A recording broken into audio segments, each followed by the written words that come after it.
বিয়ের পর প্রথমবার গেলাম আমার ননসের বাড়িতে, তো আবার খুব শর্ট নোটিসে। তো যাই হোক পৌঁছে গেলাম দিভাইয়ের বাড়িতে। এখানে সবাই ওকে নিয়ে পুচকিকে নিয়ে ভীষণ মজা করছিল। তারপর রাতের খাওয়া দাওয়া সেরে দিভাইয়ের বিয়ের ভিডিও দেখছিলাম। এই দেখো জামাই দাদাকে কি কিউট লাগছে। আর এখানে ২-১ জন ছাড়া বাকিদের আমি চিনি না, ও ইন্ট্রোডিউস করিয়ে দিচ্ছিল। আর এটা হচ্ছে দিভাইয়ের রিসেপশন লুক। কি দারুণ লাগছে তাই না?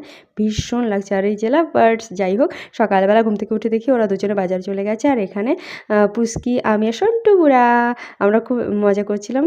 আর তারপরে বিকালবেলা খাওয়া দাওয়া করে বেরিয়ে গেলাম মাল পার্কে একটু ঘুরতে। এখানে একটা রাইড নিয়ে নিলাম ট্রেন গাড়ির, ভীষণ এনজয় করলাম। গোটা পার্কটাই ঘুরলাম ট্রেন গাড়িতে করে। আর এখানে একটা ফোয়ারা আছে, যত কাছে যাবে কালার চেঞ্জ। আর এখানে সন্টু বুড়া ভীষণ মজা করছিল আর এরা দুজন ফটো সেশন করছেন। তারপরে চলে গেলাম একটু মলে, দুজনে মিলে অনেকদিন পরে মলে ঘুরলাম। তারপর আমরা বাড়ি ফিরে এলাম।